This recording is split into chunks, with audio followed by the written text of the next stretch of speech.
Hello दोस्तों, good evening. कैसे हैं आप लोग? दोस्तों, हमारा यूपी ट्रिपल एससी पेट 2022 का टेस्ट सीरीज नंबर 27 है, जिसमें हम लोग भूगोल विषय के महत्वपूर्ण एमसीक्यूज को टेस्ट सीरीज के जरिए सॉल्व करेंगे और देखेंगे कि यहाँ से हमारे कितने क्वेश्चन सही हो रहे हैं। तो चलिए दोस्तों, ज़्यादा समय न लेते हुए हम लोग इसे सॉल्व करना आरंभ करते हैं। दोस्तों, हमारा पहला क्वेश्चन है, पाक जल संधि किन दो देशों को अलग करती है? क्वेश्चन नंबर 1 है दोस्तों। आप लोगों ने सुना होगा पाक जल संधि के बारे में, इसको पाक जल डुमरू मध्य भी कहते हैं। तो बताना दोस्तों, किन दो देशों को अलग करती है? तो हमारा आंसर होगा भारत एवं श्रीलंका, यानी विकल्प नंबर बी। पाक जल संधि भारत एवं श्रीलंका को अलग करती है। नेक्स्ट देखेंगे क्वेश्चन नंबर 2 को। क्वेश्चन नंबर 2 है हमारा, विश्व के सर्वाधिक भूकंप निम्न में से किस पेटी में आते हैं? हमें बताना दोस्तों कि विश्व के सर्वाधिक भूकंप निम्न में से किस पेटी में आते हैं? तो हमारा आंसर होगा विकल्प नंबर सी, परिप्रशांत महासागरीय पेटी, यानी प्रशांत महासागर के चारों ओर जो फैली हुई पेटी, वहाँ पे दोस्तों विश्व के सर्वाधिक भूकंप आते हैं। नेक्स्ट देखेंगे क्वेश्चन नंबर 3।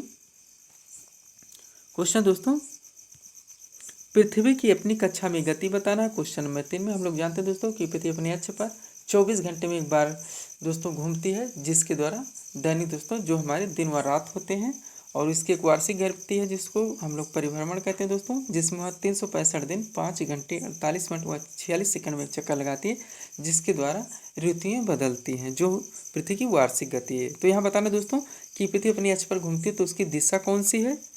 तो यहाँ पे हमारा आंसर होगा दोस्तों विकल्प नंबर ये, पश्चिम से पूर्व, पश्चिम से पूर्व। नेक्स्ट देखेंगे क्वेश्चन नंबर 4 नंबर क्वेश्चन हमारा, विश्व में पृथ्वी में सर्वाधिक मात्रा में पाया जाने वाला तत्व है, हमें बताना दोस्तों। तो पृथ्वी में सर्वाधिक मात्रा में कौन सा तत्व पाया जाता है? ऑक्सीजन, यानी विकल्प नंबर डी। पृथ्वी में पाया जाने वाला सर्वाधिक मात्रा में तत्व है ऑक्सीजन। नेक्स्ट देखेंगे 5 नंबर क्वेश्चन। क्वेश्चन है, रिक्टर स्केल से मापा जाता है। तो रिक्टर स्केल से क्या मापा जाता है दोस्तों? भूकंप की तीव्रता, यानी विकल्प नंबर ये यहाँ पे हमारा आंसर होगा। रिक्टर स्केल से भूकंप की तीव्रता मापी जाती है। दोस्तों यहाँ से क्वेश्चन बनते हैं कि किस यंत्र से भूकंप की तीव्रता मापी जाती है? तो है दोस्तों सिस्मोग्राफ, यानी हम कह सकते हैं सिस्मोग्राफ नामक यंत्र से रिक्टर स्केल वो पैमाना जिसके द्वारा भूकंप की तीव्रता मापी जाती है। नेक्स्ट देखेंगे 6 नंबर क्वेश्चन दोस्तों, पनामा नहर किन दो महासागरों को जोड़ती है? पनामा नहर किन दो महासागरों को जोड़ती है? तो हमारा आंसर होगा दोस्तों प्रशांत महासागर एवं अटलांटिक महासागर, यानी विकल्प नंबर बी। पनामा नहर प्रशांत महासागर को अटलांटिक महासागर से जोड़ती है। 7 नंबर क्वेश्चन देखेंगे, उगते सूर्य का देश के नाम से जाना जाता है। तो किसे जाना जाता है? जापान को। बिल्कुल इजी क्वेश्चन दोस्तों, वनडे परीक्षा में बार बार पूछा गया क्वेश्चन है। उगते सूर्य का देश जापान को कहा जाता है। नेक्स्ट देखेंगे क्वेश्चन नंबर 8 को, ओजोन परत अवस्थित है। तो ओजोन परत कहाँ अवस्थित है दोस्तों? समताप मंडल में। यहाँ से कई क्वेश्चन बनते हैं दोस्तों, थोड़ा हम लोग इस पर बात करेंगे। हम लोग जानते हैं दोस्तों कि पृथ्वी से ऊंचाई के आधार पर वायुमंडल में परतों का विस्तार है, जिसमें सबसे नीचे दोस्तों पड़ता है क्षोभ मंडल, क्षोभ मंडल के बाद समताप मंडल, फिर मध्य मंडल, उसके बाद आयन मंडल, फिर बहिर्मंडल, यानी स्ट्राटोस्फीयर, ट्रोपोस्फीयर, आयनोस्फीयर, एक्सोस्फीयर। तो दोस्तों सबसे पहले क्षोभ मंडल जो सबसे निचला मंडल है, जहाँ पे दोस्तों ऋतुएं हम कह सकते हैं कि जिसमें दोस्तों बादल बनते हैं, वह वर्षा होती है, वो कौन सा मंडल है? क्षोभ मंडल। उसके बाद पड़ता है दोस्तों समताप मंडल, जिसमें ओजोन परत का विस्तार है, जो कि हमारा क्वेश्चन है। यहाँ से क्वेश्चन बनता है दोस्तों कि ओजोन परत जो है वो समताप मंडल के कौन से हिस्से में पाई जाती है? क्वेश्चन ऐसे पूछे जाते हैं दोस्तों। तो ओजोन परत समताप मंडल के ऊपरी हिस्से में पाई जाती है, समताप मंडल के ऊपरी हिस्से में पाई जाती है। उसके बाद दोस्तों हमारा ऊपर पड़ता है आयन मंडल। आयन मंडल दोस्तों से हमारी जो तरंगें हैं वो चलती हैं। नेक्स्ट है दोस्तों सबसे ऊपरी परत है पृथ्वी की वायुमंडल की, वो है बहिर्मंडल। उसको हम किस नाम से जानते हैं? बहिर्मंडल के नाम से जानते हैं। तो हमारा क्वेश्चन था दोस्तों, ओजोन परत अवस्थित है समताप मंडल में, और यह समताप मंडल के कौन से हिस्से में पाई जाती है? तो ऊपरी हिस्से में पाई जाती है। नेक्स्ट देखेंगे 9 नंबर क्वेश्चन, लंदन किस नदी के किनारे स्थित है?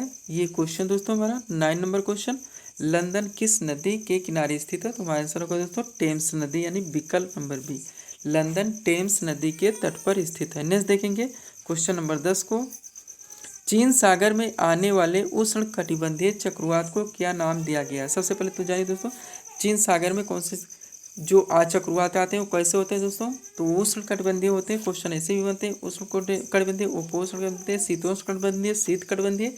तो चीन सागर में कौन से चक्रवात आते हैं? उष्ण कटिबंधीय चक्रवात आते हैं। अब नाम पूछा गया दोस्तों, क्या नाम दिया गया है? तो हमारा आंसर होगा टाइफून, यानी विकल्प नंबर ये। नेक्स्ट देखेंगे 11 नंबर क्वेश्चन। सब्सक्राइब करें दोस्तों हमारे चैनल शिव कृपा क्लासेस को इसी तरह के वीडियोस के लिए। क्वेश्चन है 11 नंबर दोस्तों, ब्राज़ील किसका प्रमुख उत्पादक है? ब्राज़ील किसका प्रमुख उत्पादक है? तो हमारा आंसर होगा दोस्तों कॉफ़ी का, यानी विकल्प नंबर सी। यहाँ से 3 मुख्य क्वेश्चन दोस्तों बनते हैं इंपॉर्टेंट। नंबर 1 जो हमारा क्वेश्चन है, ब्राज़ील किसका प्रमुख उत्पादक है? तो कॉफ़ी का। दूसरा दोस्तों, ब्राज़ील में कहवा के बागानों को क्या कहते हैं? तो फजेंडा के नाम से जाना जाता है। ब्राज़ील में कहवा के बागानों को फजेंडा नाम से जाना जाता है। तीसरा दोस्तों, यहाँ एक सेंटोस बंदरगाह है जिसे काफ़ी निर्यात बंदरगाह के नाम से भी जाना जाता है, या काफ़ी बंदरगाह के नाम से जाना जाता है सेंटोस बंदरगाह को। नेक्स्ट देखेंगे 12 नंबर क्वेश्चन, विश्व में प्राकृतिक रबड़ का सबसे बड़ा उत्पादक देश है, ये है दोस्तों क्वेश्चन नंबर 12।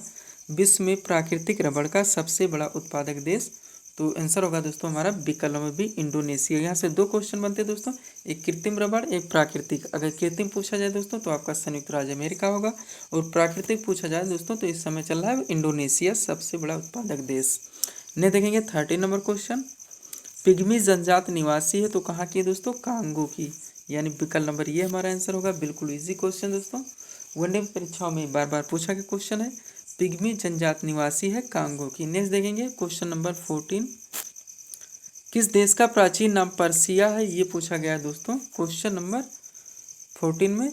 तो हमारा आंसर होगा दोस्तों विकल्प नंबर बी, ईरान। ईरान का प्राचीन नाम पर्सिया, या ईरान को प्राचीन समय में पर्सिया के नाम से जाना जाता था। नेक्स्ट देखेंगे 15 नंबर क्वेश्चन, प्रेरी घास का मैदान विस्तृत है, तो दोस्तों हमारा आंसर होगा संयुक्त राज्य अमेरिका में। प्रेरी घास का मैदान विस्तृत है संयुक्त राज्य अमेरिका में। दोस्तों गेहूं उत्पादन के लिए मुख्य माना जाता है। हम लोग कई मैदानों के बारे में पढ़ा दोस्तों जो इम्पोर्टेंट थे। एक सवाना जो हमारा अफ्रीका महाद्वीप में पड़ता है दोस्तों, एक प्रेरी जो हमारा उत्तरी अमेरिका में है, डाउन्स हमारा ऑस्ट्रेलिया में पड़ता है। इस तरह से दोस्तों मुख्य चीज़ें हमें ध्यान रखनी पड़ेंगी। डाउन्स हमारा ऑस्ट्रेलिया आएगा, अगर सवाना आएगा तो हम अफ्रीका करेंगे, प्रेरीज आएगा तो हम उत्तरी अमेरिका करेंगे। क्वेश्चन आपके दोस्तों यहीं से मिल जाएंगे, अगर घास के मैदानों से संबंधित क्वेश्चन एग्जाम में आपके पूछे जाएंगे।